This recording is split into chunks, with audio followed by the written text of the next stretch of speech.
Hey, how's it going, everybody? And welcome to the inaugural episode of the Leafy Camo Podcast, where we fully cover everything Pokemon. I am your host, Cody Brown. I'm joined here as always in the future will be Dallas White and Bobby Lawler. Go ahead, introduce yourself, guys. Take a quick second, and we'll go from there.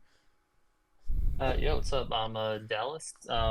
Basically been a long-time Pokemon collector my whole life. I run a home inspection company, and I've just recently got back into it, and I'm somewhat obsessed with TCG now.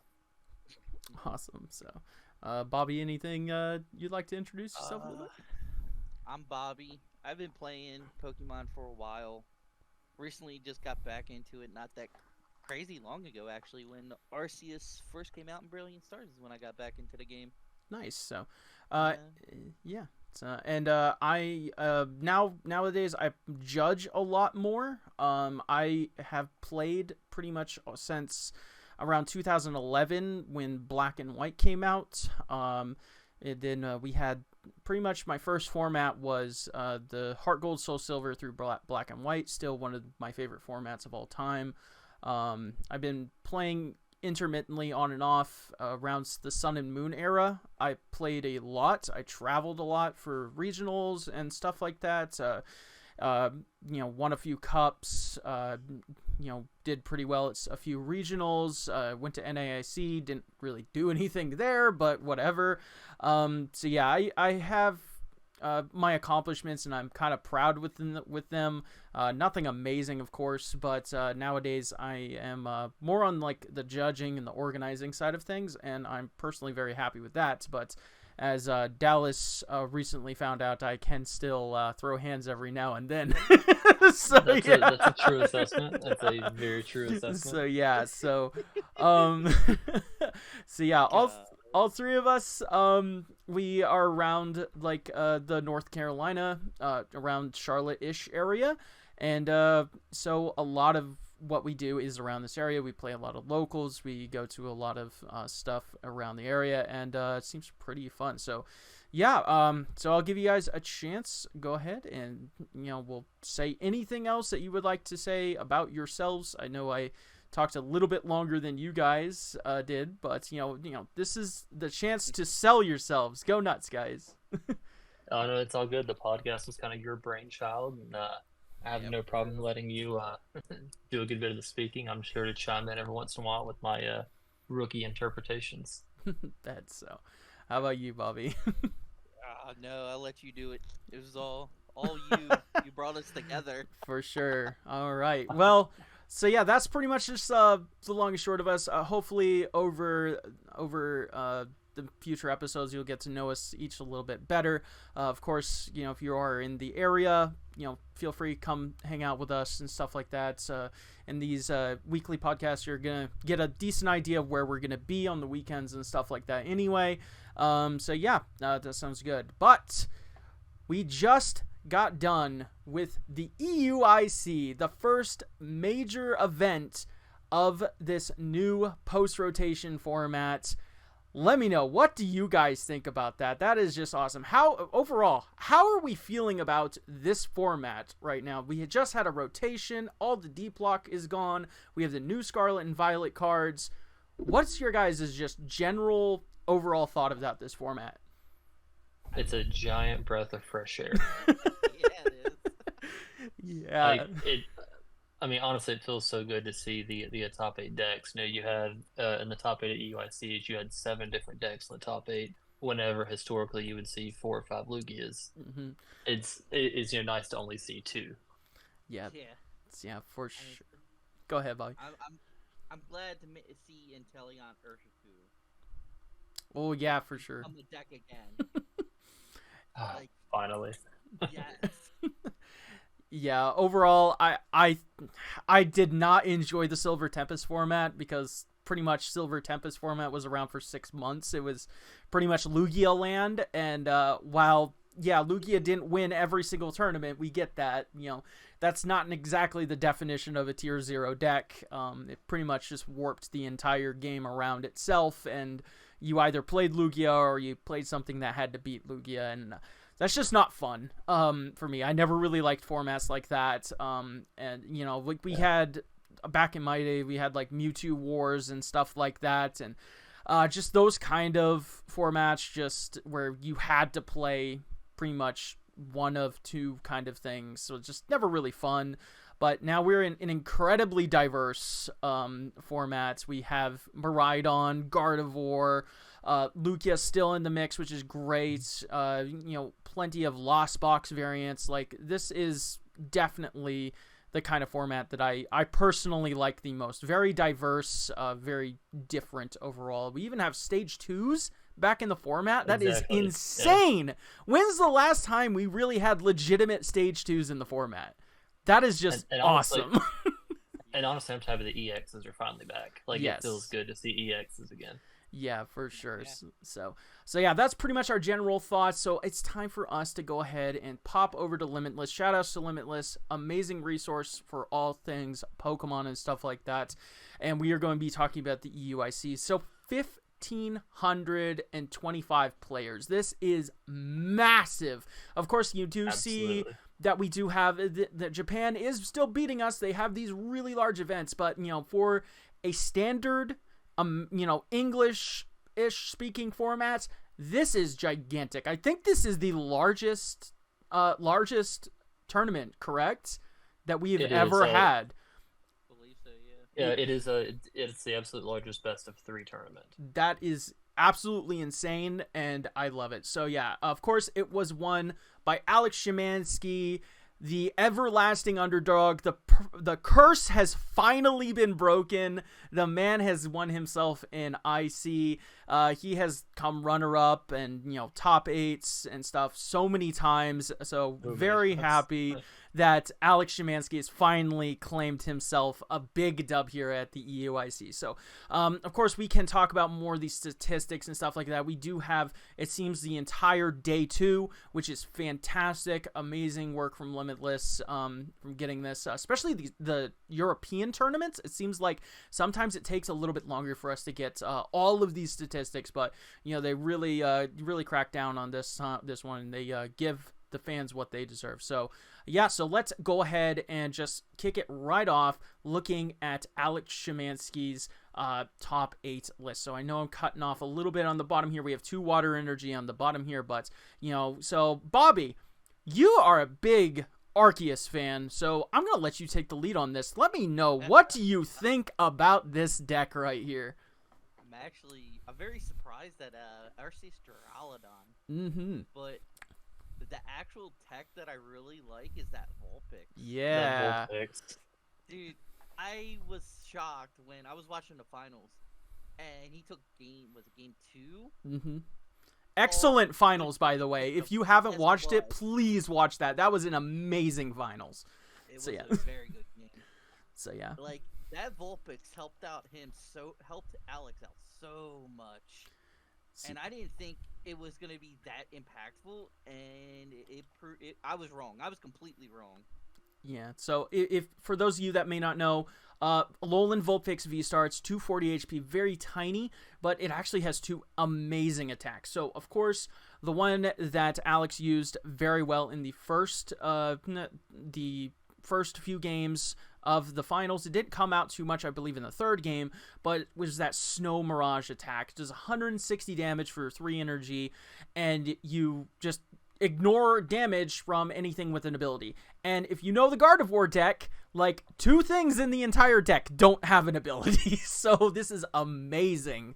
Of course, you do also have the Silvery Snow Star, does 70 damage for each V in play, so that, I'm sure, definitely came in clutch a few times, especially against like things like Miraidon, Mew, and stuff. They love just flooding their bench with Vs. But yeah, so this Alolan Vulpix V-Star, amazing. And I know it's listed as Arceus Duraludon, but this is more like an Arceus toolbox, Arceus counterbox kind of deck. And yeah, I think that's definitely needs to be stated, because this is more than just Arceus Duraludon. It is. Well, and also, like, and it's funny seeing these ICs on, like, some of these cards. I mean, the cards are worth very, very little. So, like, I'm looking at, like, right before EUICs, that card was $1.85. Mm-hmm. That card has now skyrocketed to almost $3 just because everyone's like, oh my God, Alex played it. He won ICs. I got to get that card. Yeah, for It's, sure. yeah, and like on the latest sales, these things are going for $4 and $5 a piece. Assuming you can even get your hands on one. Mm-hmm.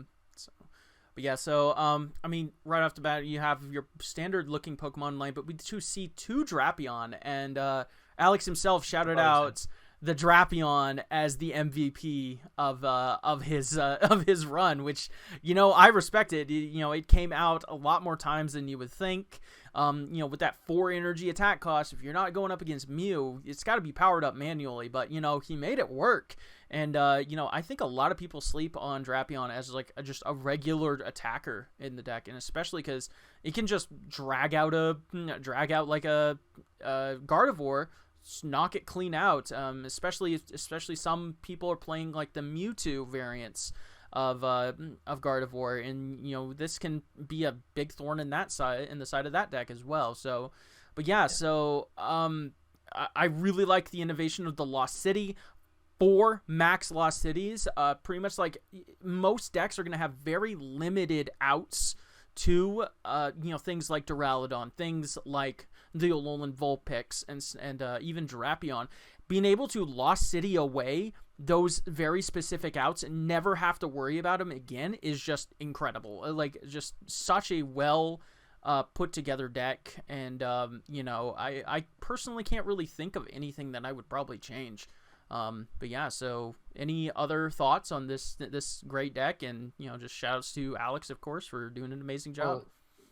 So something I'm so proud of about Alex on this tournament, like I'm sitting here going through the deck list myself on my computer, and honestly, it's just such an innovative deck that you wouldn't see any other time.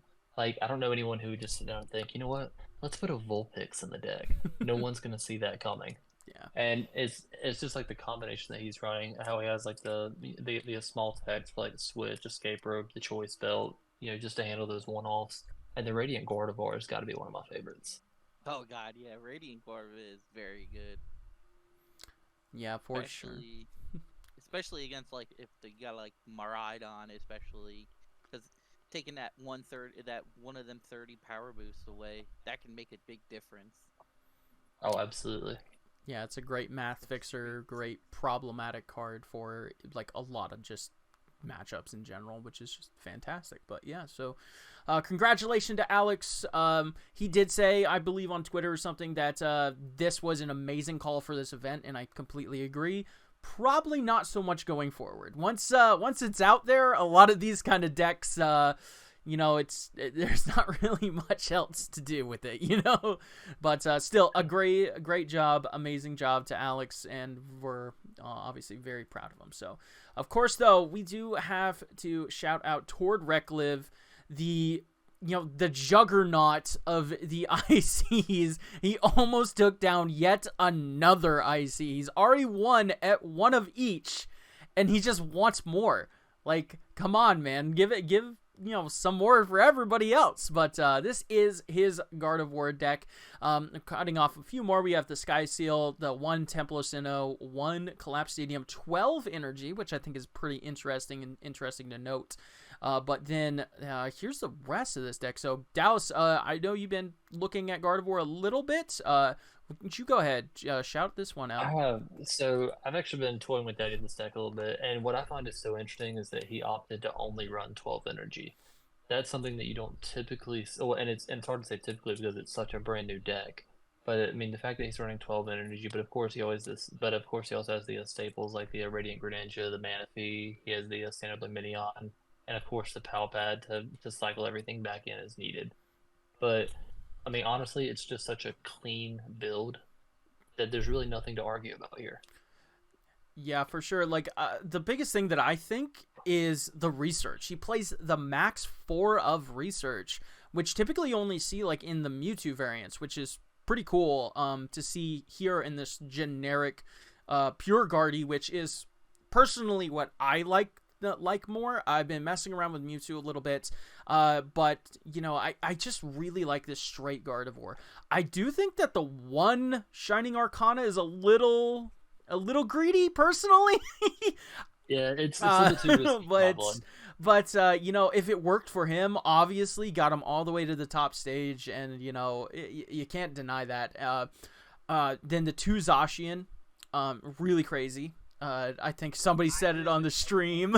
Like Zacian started the Sword and Shield block, tearing things up. Now it's starting the Scarlet and Violet block, still tearing things up. So that I got a little kick out of that. So, but yeah. But what do you think, Bobby? Anything piquing your interest on this list? Memory skip. Yes, the memory skip. That is that even though for like a common card, that is a pretty powerful attack.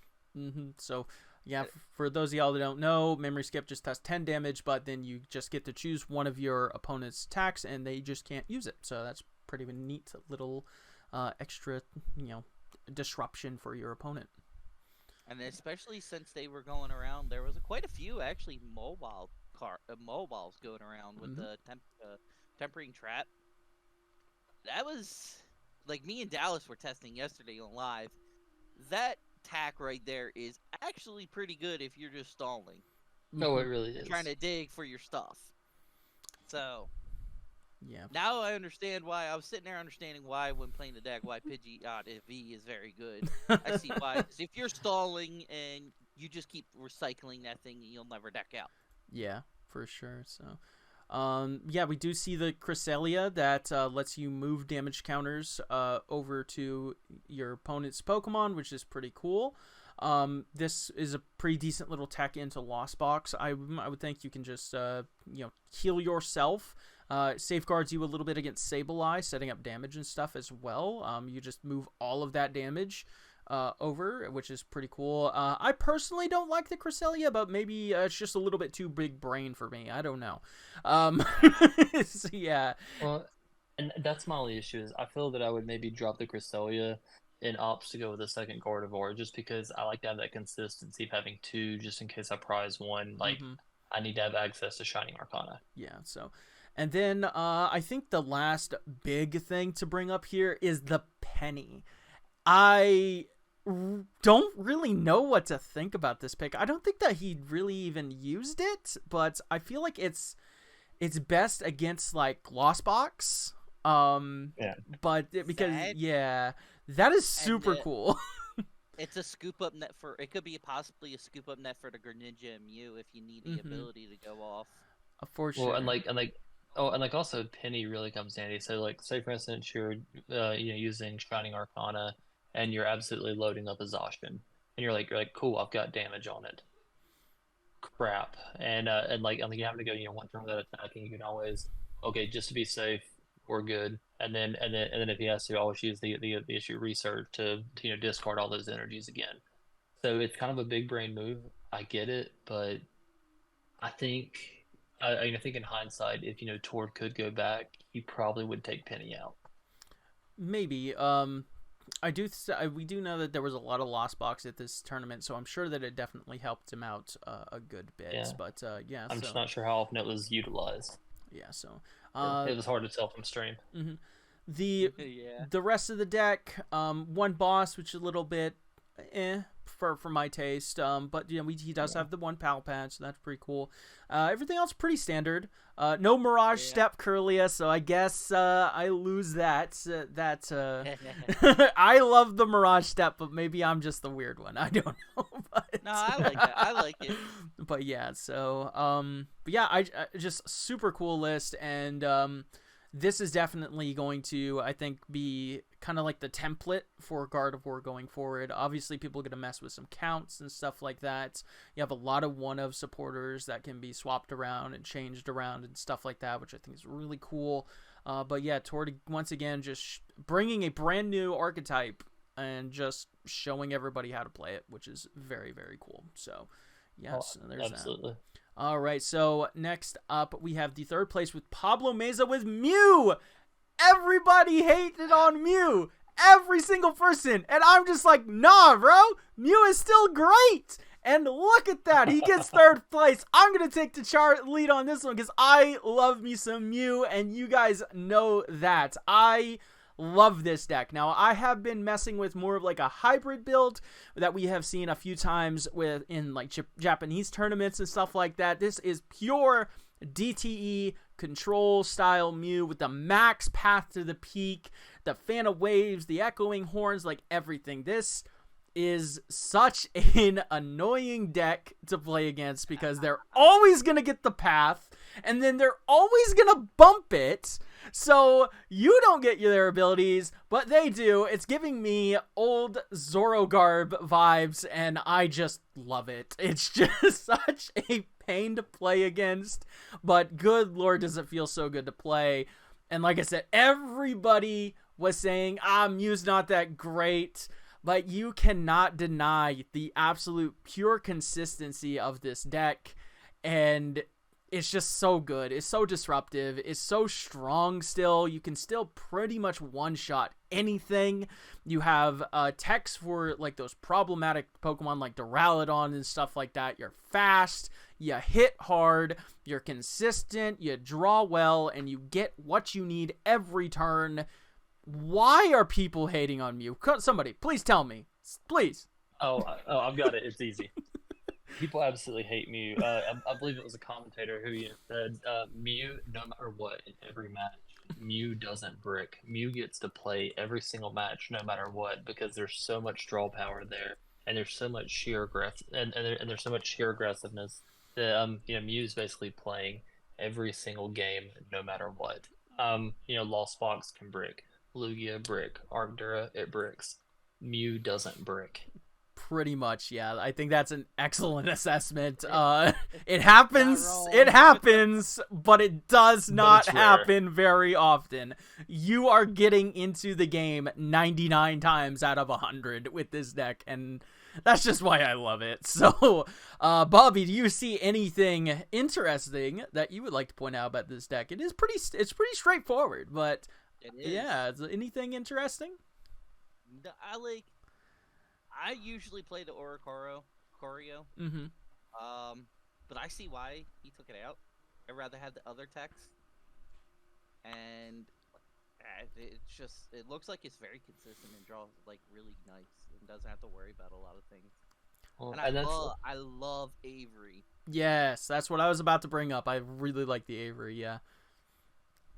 Well, and like basically that's kind of my thought process on this deck is I love how just aggressive in your face it is. So the fact that he takes out the Oricorio, which is a beautiful card by the way, but the fact that he dropped Oricorio, he's running 4 path, he's running 3 boss, he's running escape rope, he has the echoing horn, the fan of waves, and he has the 2 Force Hill Stones. Basically, he has an answer for most things. So cool. He's gonna path you, and then when it's his turn, he's gonna Lost Vacuum away his own path to use that Genesect draw power over and over and over. Yeah, so incredibly straightforward list. I love it. I'm definitely going to be taking it for myself and messing with it myself. I already have it built. Yeah, for sure. So I still do really like my hybrid version, but you just can't beat the consistency of this very straightforward Mew. Just does the same thing every single game, and it's gonna do good.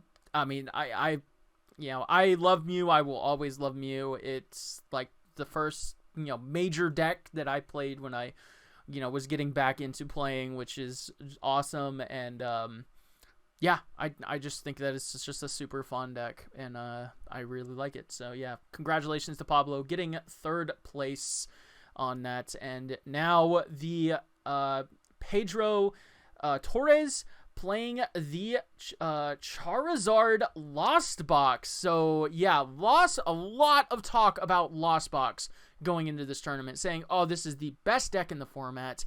There is no competition, and now we see Lost Box puts up, but it's a little bit different than the one that I think a lot of people were thinking of. I think a lot of people were thinking that maybe a Sky Seal or a Turbo Forest Seal variant is going to pop up. But no, it's Pedro brings the tried and true Sablezard with a boatload of techs. So, Bobby, take it away. You are the Lost Box guru of this call. So break it down for us. As you see down here, we do have the 1 Forest Seal Stone, 3 Beach Court, and the energies. So, yeah. So break it down for us, Bobby. What is going on here? Dude, I love it. So all the techs for every single deck, basically, like the Drapion, obviously from you, Miltank from you, even Lugia sometimes, but they play the Stonejourner or the Yveltal. Mm-hmm. The Mawile card's awesome, very good for trying to stall and get what you need. You got the Charizard for your end game, or even just take out Vs that are weak enough in middle of the game and just kill it, take 2 prizes, maybe 3. Your basic 4/2/2 Sableye Cram. I love the Sableye Cram, just main attackers, just keep using them, beat face, and don't care about anything for the most part. The only card I'm really not a fan of, but I get why it's in here, is the Hawlucha. Mm-hmm. So yeah, this is a tech that I've been taking out of a lot of my Lost Box. It's one of those cards that I just find myself as like, this is amazing in theory, but it just doesn't come into play as many times as I would hope. Of course, you put it on the bench. It's basically a double Zigzagoon that pings the bench, which is pretty cool. 1 damage counter. That's 1 damage counter doesn't sound like much, but that is a big math fixers. If they have a Manaphy and a Comfy on the bench, boom, there you go. You can knock both of them out with a Sableye. You take 2 prizes. Amazing. And that can completely swing the mirror on its head, and that's just awesome. So, yeah. But changes the game. Yeah. Time. So on this deck, my absolute favorite thing is that it takes away the traditional Lost Box feel, because basically going from D block to now E block, you've lost so much when it comes to rotation. But the fact that he took it a step further and he got rid of the Mirage Gates, that was genius. And I've never seen a Lost Box deck that's not running the traditional Radiant Greninja. The fact that he decided to tech in the Zard is absolutely genius. Well, this was the traditional Lost Box. This was the original Lost Box. So yeah, sorry, go ahead, okay. Bobby. The original. Tord won an event with the Charizard Lost Box. Then after, I believe, Lugia, it really went into the Mirage Gate, because how it was easier to kill. It was easier to go up against Lugia with Mirage Gates, because you can one-shot the with the Raikou and multiple, even the Amazing Rare Rayquaza. It was just easier to turbo out that stuff. But I'm actually happy that we go back to the Radiant Charizard Sableye box version. Mm-hmm. It's a lot more fun. I feel I have more fun with this in the mirror match than I did with the Mirage Gate version. Only reason why I like the Mirage Gate version was because of Radiant Greninja. Mm-hmm. Good That's consistency booster and everything, but yeah. So, outside of the weird, the different stuff like this like the Mawile, like the Pidgeots, the Miltank, it is all fairly standard for Lost Box. I will note though that we don't see a choice band, which usually makes its way into the Charizard variant, so it can hit that 280. But you're still swinging 250. That's enough to knock out pretty much all base Vs, which is awesome. And so I completely get it. I don't know. I still kind of like the choice band. The Echoing Horn is pretty neat as well. But this is just very cool. I personally still prefer the Sky Seal version, but it's a lot of taste. It's really up to your taste, and I'm not surprised that this did well. Well, and that's the awesome thing. So anytime you're playing with a deck when it comes to Lost Box, it's great because you have so many options to add your own personal flair to it. Mm-hmm. And that's honestly one of the greatest things about it. And that's probably why there was 30% representation for day one decks, because you have so many options for tech. Yeah, for sure. I understand why he didn't play the choice belt. It's because of Sableye. Once you get Sableye going, and it's cool. You're playing against a Lugia deck. Tyranitar you don't care about because it's 240, 230. and you're gonna knock it out anyway with the Charizard.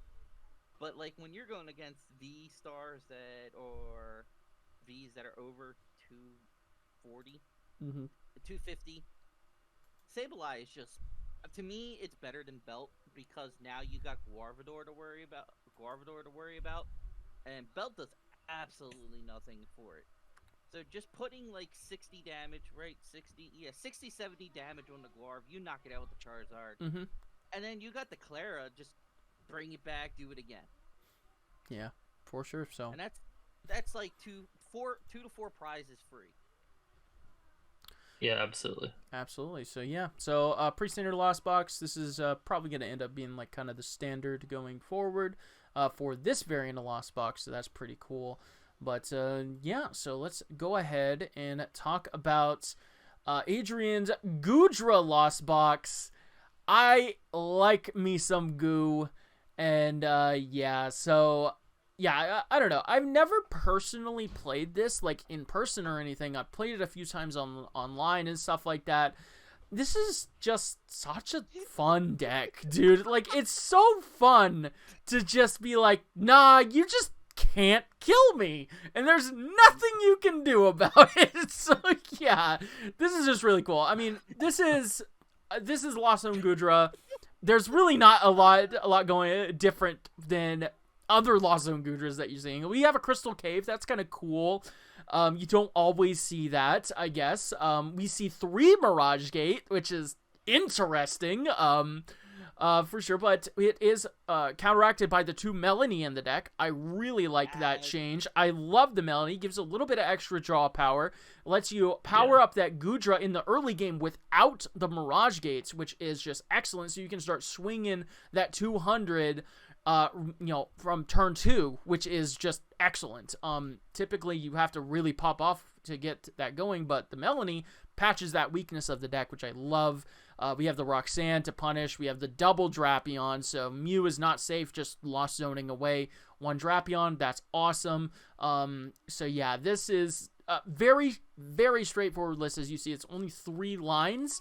But I love it. I love it. I think that this is Dallas's favorite deck. Yeah, it is. I'm the quintessential Goodra hater. Like on that it's like on that rolling iron. The fact that okay, cool, he's gonna hit you for 200, which is gonna knock out a lot of Pokemon. But on the next turn, it's gonna take 350 damage to 1-hit KO it. Yeah. That is absolutely ridiculous and broken. Oh, man. I know a lot of people have also been, like, in our local area, have been teching in a few V-Guard energy as well. So that's even pushing that even a little farther, which I do think is a pretty neat adaptation. I'm kind of curious what people are cutting for that change. But, yeah, and even with the Choice Belt hitting 230, that's knocking out pretty much all base Vs, which is excellent. And just a great math fixer in general. And yeah, you still have the little Cramorant. You know, you want to be swinging a couple turns early with the Cramorant, you know, softening things up, because pretty much 110 into 200, that's knocking out pretty much anything in the format right now, which is really good. Against that Milk Tank. Milk Tank. Ooh. Yeah. Oh, and then also keep in mind that it's also running double Drapion, which is just ridiculous. So yeah. Hey, don't forget Drapion also gets his energy reduced off of Inteleon Urshifu because they are Rapid Strike. That is true. They are. So yeah, they're really, I'm really not trying to skim past it, but there really isn't a lot to really talk about this deck. It's just kind of like the quintessential Lost Goo deck. This is very close to perfected in my opinion. I think that this is just an excellent deck, and I don't know, do I want to build this in IRL? Probably. I just like doing it. And I really like pissing off Dallas. So, yeah.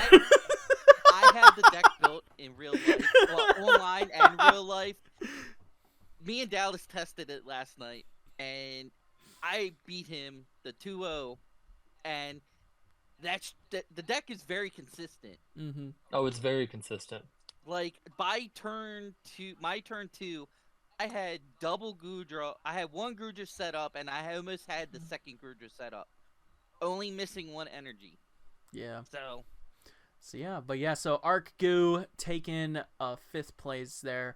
Next up, we have Trevor Reed and Eric Rodriguez, the 2 Lugias in the top 8. They are very similar, so we will touch on each of them. So down here at the bottom, we have 3 double turbo energy, 3 gift energy, and 2 V-Guard energy. So just looking that up. Of course, all the links will be down in the description if you want to go check out these lists themselves. So, so Dallas, you've been learning Lugia. Go ahead, take the lead on this. So post-rotation Lugia is quite different. But so honestly, I love Lugia.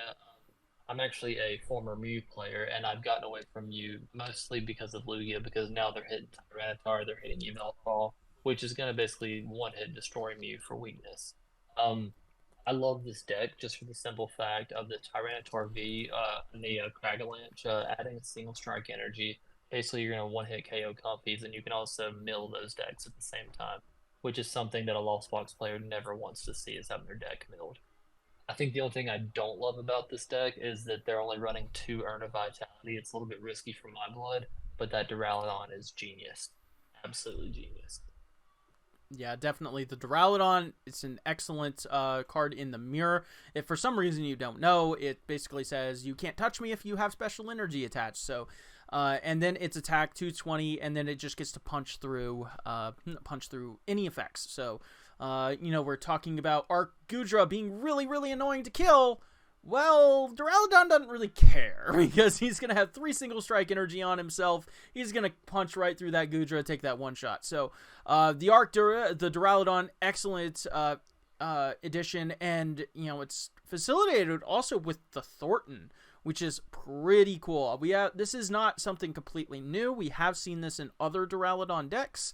Mostly Arcadura, but, this is pretty cool. So, if you don't know, it lets you take a basic Pokemon in your discard and swap it with another Pokemon that you have in play, or another basic Pokemon you have in play, and it keeps all the effects, all the turns in play. So, yeah, just out of nowhere, you could just be like, boom, I have a Duraludon VMAX in play. What are you going to do about it? And there's really nothing they can do about it, which is very cool. So, exactly. So, yeah, Sorry, go ahead, Bobby. I like Eric Rodriguez's build a little bit better. Yeah, we'll talk about that.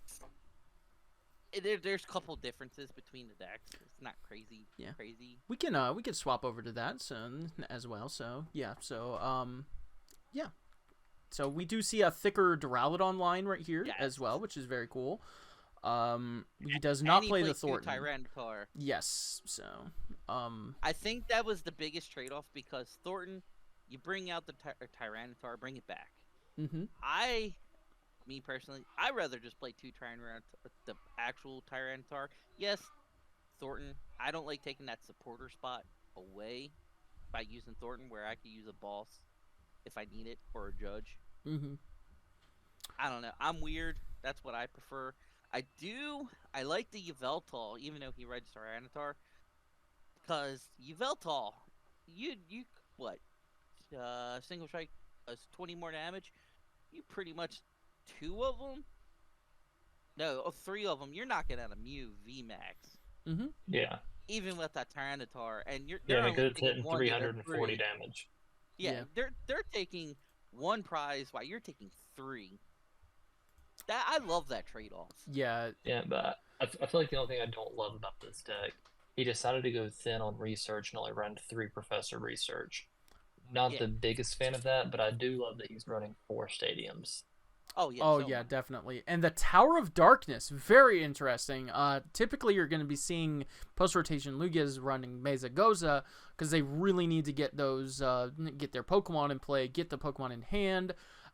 Capturing Aroma versus Great Ball debate, I think, has pretty much fallen in the favor of Capturing Aroma. I personally am a Cap Aroma believer, so I'm not going to fight on that. It is the better, mathematically proven, thanks to Twitter, option. So, yeah.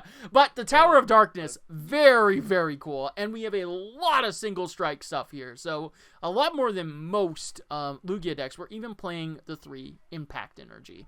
So, yeah. And that's something that I noticed a lot of Lugia nowadays it doesn't draw very well. Like, it really just needs everything on the board, and hopefully you just get stuff, when you need it. And hopefully you just get your researches and your judges and your Serenas. This deck doesn't play Serena, but you get the picture. So like a late game Roxanne, when you don't have your board state set up for a response, can definitely be very problematic for a Lugia deck, but usually it's relatively fine. But I like that Tower of Darkness because of that. Lets you get a little bit of extra draw power going in the deck, which is pretty cool. So, but absolutely. But yeah, so yeah, anything else? I think I personally I like this version a little bit more. I still probably would go with the Mesagozas, just because I'm a baby. But and I'm very traumatized by not getting my Pokemon in play with Lugia, but then again, I don't really play Lugia that often, so I don't know. Yeah, absolutely. But I'm honestly really excited for the next deck on the list. For sure. So yeah, so that's 2 Lugias. That's 2 Lugias right there. That's awesome. And then last but not least, rounding out the top 8, the deck that everybody said it's nothing, it's not that good. We have Miraidon Regieleki. Oh my god, Dallas, did you enjoy me beating your ass for an hour and a half straight with this deck last night? I did not. So full disclosure, I got to a point to where I was so pissed off getting beat that I went through and modified my deck to add a Dunsparce. And I had to, just because I was tired of getting turn 1 gomped by Cody every single time. Because he's all right, cool. I'm gonna go through Nest Ball, Miraidon. Oh, let's go ahead and grab another Miraidon. Oh, magically we have an electric generator. Magically it hits every time. It's a hard in your face, I'm gonna smack you in the mouth deck. And like, it hits hard, it hits fast. It doesn't brick. The only concern I have is that fighting weakness. And I feel like decks in the future are going to start to play more fighting type, some more fighting type attackers, just to be able to hit weakness on everything in this deck except the Greninja, of course. Yeah, for sure. Yeah, before I go into my newfound love for this deck, Bobby, do you have anything else that you would like to add?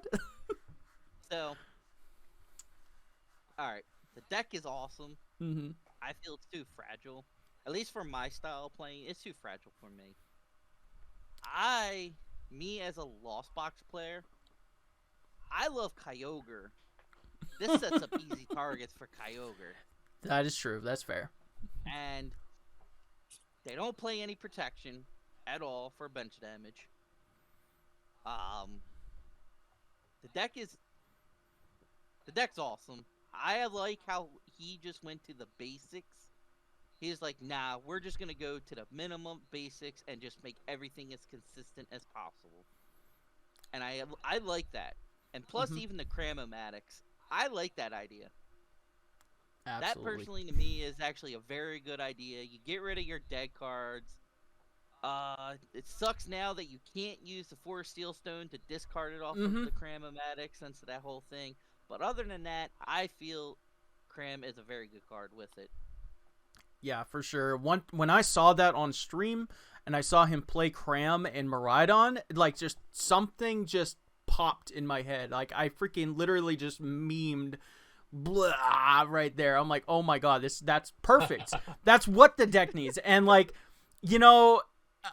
this deck is the definition of consistency is king.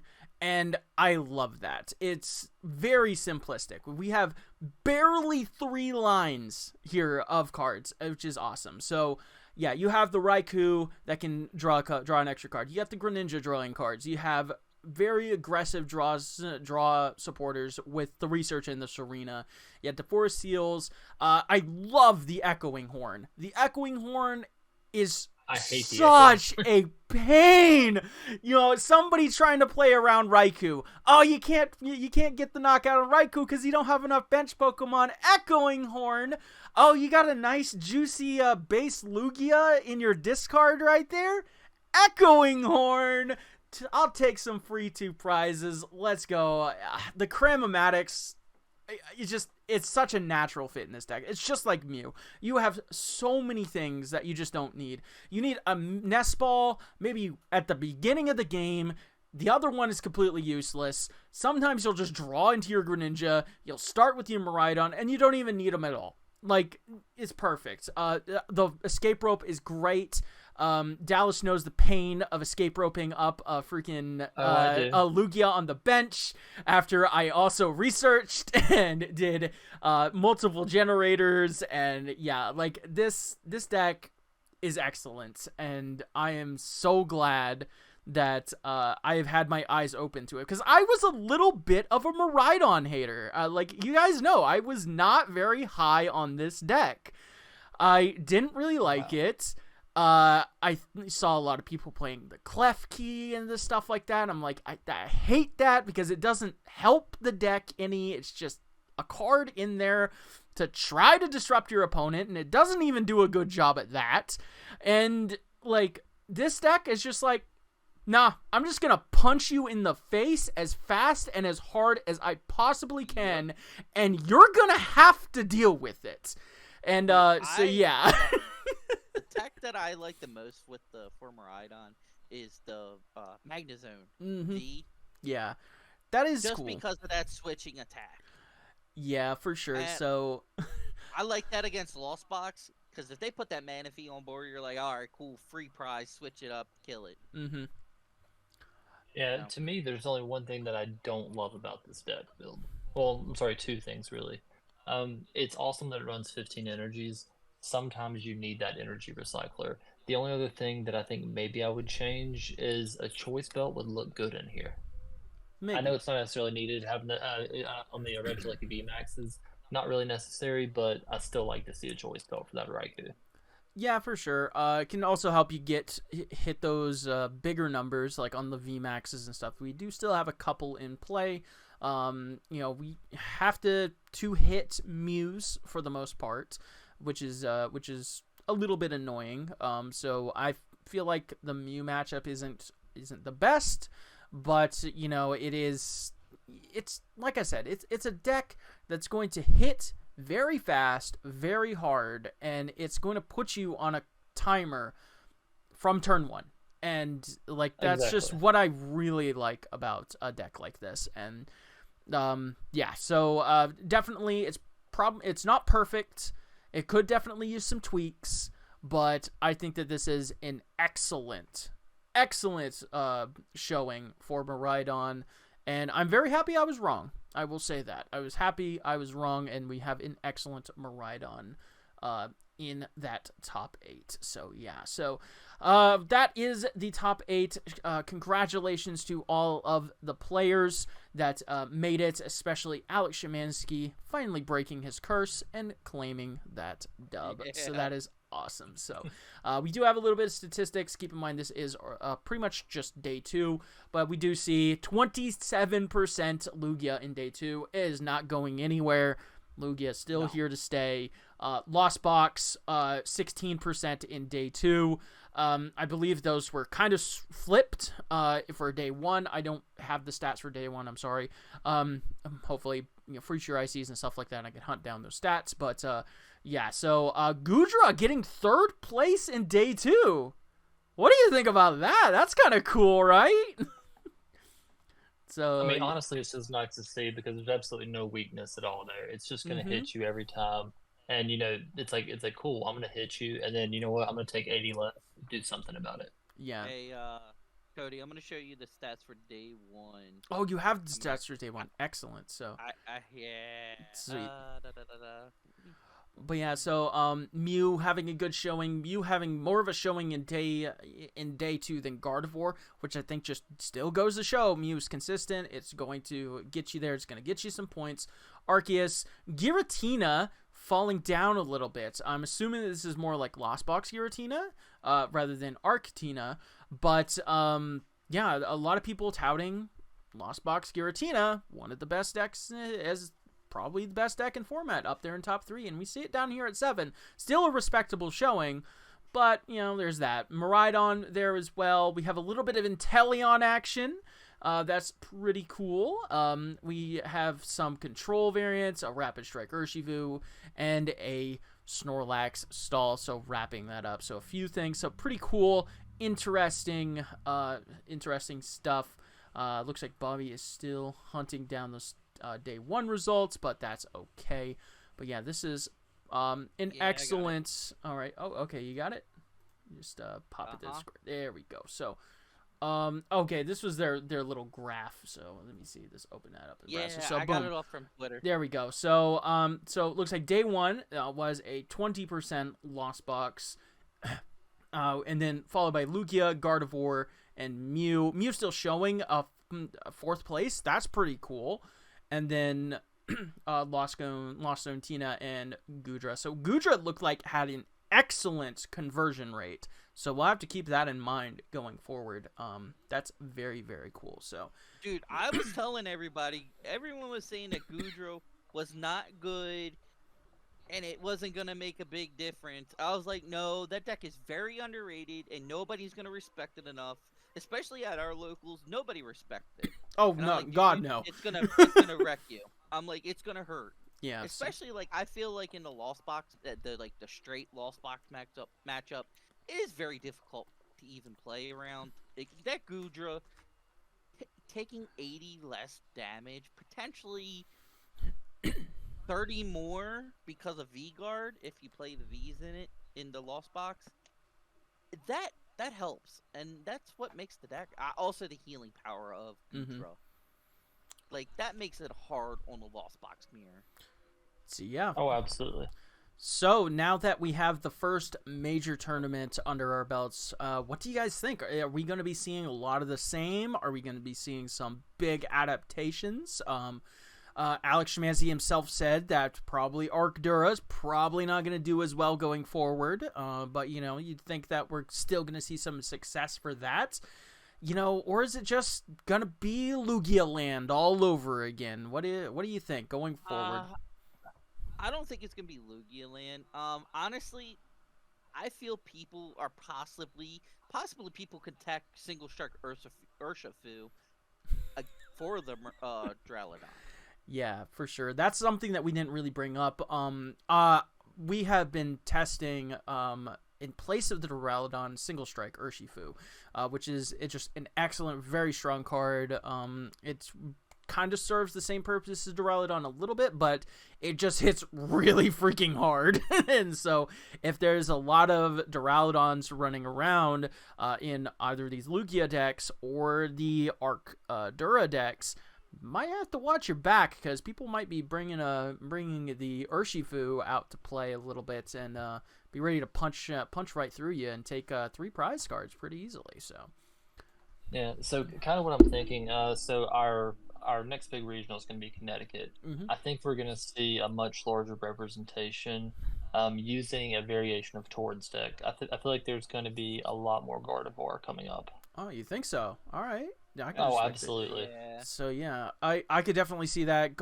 Definitely, Gardevoir just has a few different variations. Did seniors win Gardevoir? I remember seeing that he made finals with Gardevoir Mewtwo. I don't remember if he won with it though. But yeah, so it is still seeing success, which is cool. And I know a lot of people just don't think about seniors as much, but they are not on par with Masters quite yet for the most part, but it is still important to note that that is still results that we need to look at. So we did see that Gardevoir Mewtwo is a viable option in a lot of these in some of these tournaments as well, and it does have some things that it can't do that the normal Gardevoir build can. So I don't know. What do you guys think about that? Are we going to be maybe seeing some Mewtwo Gardevoir popping forward? I mean, like, this event, it got, 14th and 17th. Mm-hmm. It got in the top 20. It's potential. You're going to see it. You're going to see at least top 8 a couple times. More than a couple times, potentially. Well, and on the seniors, I actually just pulled up the list. The winning deck was actually a Gardevoir Mewtwo. Yep, okay. And then so we did one. And then they had Oh, and it was a crazy representation. Second place was Giratina Lost Box. Mm-hmm. Third place was Yes. Gudra Lost Box. Nice. But So, I think my favorite has to be sixth place with Evan. Evan was running Arceus, Flying Pikachu, Alolan Vulpix, Espeon. so Oh, another he was playing Arceus. Yeah. Arceus Toolbox. Nice. Yeah. I Yeah, love that's the pretty cool. toolbox. So, but yeah, so I think that I can definitely see a lot of people trying out the Mewtwo variants going forward. I personally, like I said, am more of a fan of like the traditional Guardy or the pure Guardy, whatever you want to call it. But Mewtwo is definitely very fun, and like I said, it can do some things that other Gardevoir variants can't. It can set up those pins really strong because you're putting out a 310 in HP Pokemon that says what you can do about me. You can't one-shot me. I can do 300 damage every turn. Also, I can spread damage all over the place. Also, you can't hit me with effects. So Giratina is useless. Sableye's useless. Like, it's just such a strong Pokemon. And obviously usually you're powering it up with Gardevoir, so you're taking a little bit of damage yourself, but maybe we'll see some techs like to heal that off too. If you look at the London Cup that happened, I think at the same time as Mm-hmm. the Yeah. Glarv got first, and Mewtwo got ace. Oh, did it? Yeah, it did. Yeah, you're right. I didn't even think about getting that. So yeah, so we do have a Gardevoir. I guess we just look at this while we're talking over it, but yeah, it's a very similar list to Towards. He's running the 2 Shining Arcana like we were talking about, which is very cool. But yeah, so this is Gardevoir popping off in the cup as well, which is pretty awesome. So, but yeah, so yeah, I think that we could also see a rise of Gudra. I'm really liking Gudra right now, honestly. I don't think that a lot of decks can really deal with it. Gardevoir can barely deal with it sometimes. Lugia, if it's teching like the Duraludon or the Single Strike Urshifu, it can kind of deal with it pretty easily, but without that, what are you going to do? Mew has a relatively hard time against it. Lost Box is damn near a freaking auto loss. But yeah, so I think that for me, we're going to be seeing a lot of Gudra going forward, and I'm perfectly fine with that. Absolutely. So, but yeah, so any final thoughts on the EUIC and the potential meta that it's going to build going forward? I like the meta how it is right now. This format. I mean, It's honestly, very it's diverse. it's just a breath of fresh air. For sure. Yeah. So yeah, with that, we are going to wrap up our talk about the EUIC. Of course, main event of the podcast, we're going to be taking the most time there, but we'll finish this off talking about some of the local events going on in the area coming up. So this is like our little map of the area where we are. We have a couple challenges going on this weekend. What are your guys' plans for this weekend? Of course, I am going to be on the judge side of things, so I'm going to be at Gamers Alley this weekend to judge. I don't know why it says the 23rd. I'm going to have to ask Josh about that. What's going on there? Wait a minute. But because it's supposed to be, yeah. So we have Scott's in Kannapolis running their first challenge. Gamers Alley is supposed to be the 22nd. I don't know why it says 23rd here, but I'll ask Josh about that later. But High Point, Otaku is running one this weekend as well. So now that you guys, it seems like you guys were surprised that Otaku is running it. What are we looking? Are we looking at hitting double challenges this weekend for y'all? I am absolutely hitting double. Yeah, so I'm gonna be hitting Gamers Alley Saturday and then Otaku on Sunday. If Otaku's on Sunday, I'm going to both. Yeah, it's Sunday at 2 p.m. I'm debating right now deck list wise. So I'm most confident in my sequencing playing Mew because Mew is what I started pre-rotation. I'm thinking about Mew, but also I love the fast-paced style of Lugia. So I think Saturday, I don't want to give away too much, but I'm going to run a semi-spicy variation of Lugia depending on how that goes, I'm just going to roll with Lugia into Sunday as well. But there's a chance I may switch it up and go, Lost Box, go Mew, but probably one of those three. For sure. So what about you, Bobby? Are we looking at a double challenge weekend for you as well? More likely. I mean, I personally don't know what I honestly want to play. I like this format with how diverse it is. And me, last format, messing around with the decks, even like testing new format while everyone was playing the old format. There's quite a few decks I want to play. Like, I love Arc Tina. I really enjoy that deck. I've been having so much fun with that deck. I could play Lost Box. I could play Mew. I can even play the new control deck that Sander even came up with. That deck is so wild that I like it. Yeah. Even like Tina Lost Box I thought about because the impact the Star Requiem. I love Star Requiem. Let's just knock it out. Take free prizes. Don't have to worry about anything. For sure. So... Oh, and actually, I just did some math here. I think I can hit triple this weekend. Oh, triple challenge weekend. Okay. Yeah, so I'm looking. We have got so we've got let's see what we've got on the 21st. I don't think we have anything actually, on the 21st. Actually, no, we don't. No. So on the 21st, I'm just gonna hit the locals at R&B in Statesville because shout out, they're an amazing shop. So I'm gonna hit that on the 21st just to prepare myself for Gamers Alley, and then after that, I'm gonna go hit Otaku on Sunday. Sweet.